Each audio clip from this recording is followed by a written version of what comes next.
அஸ்ஸலாமு அலைக்கும். இன்னைக்கு நம்ம உடைந்த எலும்பையும் ஒட்ட வைக்கும் மிக அரிதான ஒரு பழத்தை பற்றி நபியவர்களின் வழிமுறையில ஒரு மருத்துவத்தை தான் பார்க்க போறோம். சாத்தியமே இல்லை அப்படின்னு மருத்துவர்கள் கைவிடக்கூடிய நோய்களுக்கு கூட நபிவழி மருத்துவத்துல அழகான தீர்வுகள் இருக்கு. அதை நம்ம எல்லோருமே தெரிஞ்சு வச்சுக்கணும் அப்படிங்கறனால தான் நம்ம இந்த ஒரு பதிவையும் நம்ம தொடர்ந்து நம்ம போட்டுக்கிட்டு இருக்கோம். இன்னைக்கு நம்ம பார்க்க போறது எலும்புகளை இரும்பு போல ஆக்கக்கூடிய ஒரு பழத்தை பத்தி. இந்த பழத்தை பத்தி நம்மள 90% நபர்களுக்கு தெரிய வாய்ப்பே கிடையாது. இது ஒரு ரொம்ப ரொம்ப அரிதான ஒரு பழம். இந்த பழம் உங்களுக்கு கிடைச்சிச்சு அப்படின்னா விட்டுறாதீங்க. இந்த பழத்தை தொடர்ந்து சாப்பிட்டுட்டு வந்தா உடைந்த எலும்ப கூட ஒட்ட வைக்குமா. இன்னைக்கு உடைந்த எலும்பு ஒட்ட வைக்கிறதுக்கு எவ்வளவு மருத்துவங்களை நம்ம செய்யறோம். ஆனா இலகுவா ஒரு பழத்துல நமக்கு கிடைக்குது. ஒரு 40 வயசுக்கு மேல இருக்கிற எல்லாருக்குமே இந்த பிரச்சனை தான். மொழி வலிக்குது, முட்டி வலிக்குது, கை முட்டி வலிக்குது, கழுத்து வலிக்குது, நடக்கவே முடியல, பாதம் ரொம்ப வலிக்குது. இந்த மாதிரி மூட்டுகள்ல ஏராளமான பிரச்சனை வரும். 40 வயசுக்கு மேல இருக்கிறவங்கள்ட்ட கேட்டா கண்டிப்பா இருக்குன்னு சொல்லுவாங்க. ஏன்னா 40 வயசுக்கு மேல நம்மளோட ஹார்மோன்ல நிறைய சேஞ்சஸ் வரும். அப்ப கண்டிப்பா நமக்கு சத்தான உணவுகள் நம்ம எடுத்துட்டு இருந்தோம் அப்படின்னா இந்த மாதிரி எந்த பிரச்சனையும் வராது. ஆனா நம்ம கேர்லெஸ்ஸா இருந்துட்டோம் அப்படின்னா நிறைய நோய்கள் வர்றதுக்கு வாய்ப்பு. இதுதான் தொடக்கமான வயசு. இந்த வயசுல நம்ம எல்லாருமே கண்டிப்பா உடம்பின் மீது கவனம் செலுத்தணும். இந்த பழம் மட்டும் உங்களுக்கு கிடைச்சது அப்படின்னா விட்டுறாதீங்க. இந்த பழம் ஒரு நோய்க்கல்ல, பல நோய்களுக்கு தீர்வு தரக்கூடியது. இப்ப அந்த பழம் என்ன, அதனுடைய சிறப்பு என்ன அப்படிங்கிறத பார்க்கலாம். இந்த பழம் சொர்க்கத்தின் ஒரு பழம் அப்படின்னு சொல்லப்படுது. ஏன்னா இது ஒரு உணவு இல்ல, இது ஒரு மருந்து. இந்த நவீனமான காலகட்டத்துல இந்த பழம் ரொம்ப அரிதான ஒரு பழமா சொல்லப்படுது. இந்த பழம் நம்ம கையில கிடைச்சா கூட இதனுடைய அருமை என்னன்னு நமக்கு தெரியாது. இது என்ன பழம், இதற்கு என்ன சிறப்பு இருக்குன்னு நமக்கு தெரியாது. அந்த அளவு இது ரொம்ப ரேரான ஒரு பழம். இது பச்சையா இருக்கும். சாப்பிட்டா கொஞ்சம் கசப்பா இருக்கும். பேரிக்காய் மற்றும் எலுமிச்சை ரெண்டையுமே மிக்ஸ் பண்ண மாதிரியான ஒரு தோற்றம் தான் இந்த பழத்துக்கு இருக்கு. இந்த ஒரு பழத்துக்கு நிறைய நோய்களுக்கான எதிர்ப்பு சக்தி இருக்கு. முக்கியமா இதய நோய்களுக்கு இது ஒரு அருமருந்துன்னு சொல்லப்படுது. இன்றைய சூழ்நிலையில நம்ம எத்தனையோ மருந்துகளை பத்தி தெரிஞ்சுக்கிறோம்.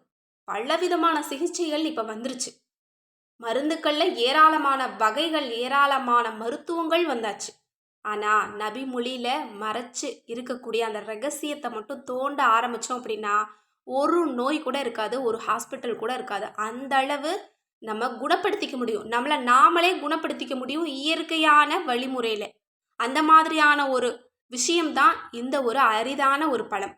இதை பத்தி இன்னைக்கு ஆராய்ச்சியாளர்கள் அதிசயமா கண்டுபிடிக்கிறாங்க. இது உடலுக்கு மட்டுமல்ல, மனசுக்கும் இதமளிக்கக்கூடியது அப்படின்னு. இதை யார் சாப்பிட்றாங்களோ அவங்க ரொம்ப மென்மையா இருப்பாங்களாம், ரொம்ப அமைதியா, பதட்டம் இல்லாம, பயம் இல்லாம, மன அழுத்தம் இல்லாம ரொம்ப சீரா இருப்பாங்களாம். அதே மாதிரிதான் அவங்களுடைய இதயம், அவங்களுடைய எலும்பு, அவங்களுடைய நரம்பு மண்டலங்கள், இன்னும் அவங்களுடைய வயிற்று பகுதியில இருக்கக்கூடிய கல்லீரல், மண்ணீரல், பித்தப்பை, இதுல இருக்கக்கூடிய தீமைகளை எல்லாம், கழிவுகளை எல்லாம் இது நீக்குது. அந்த இடத்துல எந்த விதமான நோய் தாக்கமும் ஏற்படாம இது நம்மள பாதுகாக்குது. எலும்புகளை இது இறுக்கமாக்குதாம். எலும்புகளை இரும்பு போல இறுக்கமாக்கக்கூடிய சக்தி இந்த ஒரு பழத்துக்கு இருக்கா. இன்னும் இந்த பழத்தை யார் தொடர்ந்து சாப்பிட்றாங்களோ வயிற்று பகுதியில் இருக்கக்கூடிய கழிவுகளை நீக்கி தொப்பை இல்லாம அவங்க ரொம்ப ஸ்லிம்மா இருக்கலாம். ஏன்னா கழிவுகள் வெளியில போயிடுச்சு அப்படின்னா அந்த இடத்துக்கு எந்த பிரச்சனையுமே இருக்காது, கொழுப்புகள் தங்காது. அதனால உடல் எடையை குறைக்கணும் அப்படின்னாலும் இந்த பழம் உங்களுக்கு போதுமானது. இந்த பழத்தை யாரெல்லாம் தொடர்ந்து எடுத்துக்கிட்டு வர்றாங்களோ அவங்களுக்கு மலச்சிக்கல் பிரச்சனை இருக்காது. உடலை ரொம்ப சுத்தமாக்கி ரொம்ப மென்மையா வச்சுக்குதாம். இன்னும் இப்போ ஆச்சரியம் என்ன அப்படின்னா, இப்போ விஞ்ஞானத்துல கண்டுபிடிச்சிருக்காங்க, பெண்கள் கர்ப்பமா இருக்கும்போது இந்த பழத்தை சாப்பிட்டா அவங்களுடைய குழந்தை அழகா ஆரோக்கியமா பிறக்குதாம். இது எவ்வளோ பெரிய ஒரு நல்ல விஷயம்னு பாருங்க. கருவில் இருக்கக்கூடிய குழந்தைய ரொம்ப பாதுகாக்கக்கூடிய அளவிற்கு இந்த பழத்துல ஒரு சக்தி இருக்கு அப்படின்னு எந்த அளவு ரசுல்லா யோசிச்சு சொல்லியிருப்பாங்க அப்படிங்கிறத நம்ம பார்க்கணும். ரசுல்லா ஒரு விஷயத்த சொன்னாங்கன்னா அது பல விஷயத்துக்கு சிறந்ததாக தான் இருக்கும். இப்போது இந்த பழம் அப்படின்னு சொல்கிறனே இதனுடைய பெயர் என்ன அப்படின்னு நிறைய பேர் கேட்பீங்க இல்லையா? இதனுடைய பெயர் குயின்ஸ் ஃப்ரூட். இந்த பழத்தை வெறும் வயிற்றில் நம்ம சாப்பிட்டுட்டு வந்தோம்னா ரொம்ப சிறப்பு அப்படின்னு சொல்லப்படுது. இது காஃபி மாதிரி நமக்கு திடீர் உற்சாகத்தை கொடுக்காது. ஆனால் நம்ம தொடர்ந்து சாப்பிட சாப்பிட மனசுலேயும் சரி, இதயத்துலேயும் சரி, நம்மளோட வாழ்க்கையிலையும் சரி, இது ரொம்ப நம்மளுக்கு அமைதியை ஏற்படுத்தும். அதாவது நம்மளோட சுபாவமே ரொம்ப அமைதியாக மாறிடும். அந்தளவு நம்மளை ரொம்ப இதமாக வச்சுக்கும். சுருக்கமாக சொல்லணும் அப்படின்னா, எலும்பு, நரம்பு, உள்ளுறுப்பு, வெளி உறுப்பு, மனம் அனைத்திற்குமே ஏற்ற ஒரு அருமருந்து தான் இந்த குயின்ஸ் பழம். இந்த பழத்தை பழமாக பார்க்காதீங்க, ஒரு மருந்தாக பாருங்கள். கண்டிப்பாக இது கிடைச்சா விட்டுறாதீங்க. இன்ஷா அல்லாஹ் சாப்பிடுங்க. கண்டிப்பாக உங்களோட நோய்கள் எல்லாம் நீங்கும். நீங்கள் ரொம்ப ஆரோக்கியமாக இருக்கலாம். இதுபோல் ரொம்ப அரிதான நபிவழி மருத்துவத்துக்கு நம்மளோட சேனலை தொடர்ந்து நீங்கள் பாருங்கள். சப்ஸ்கிரைப் பண்ணி வச்சுக்கோங்க. முடிஞ்சளவு நிறைய நபர்களுக்கு ஷேர் பண்ணுங்கள்.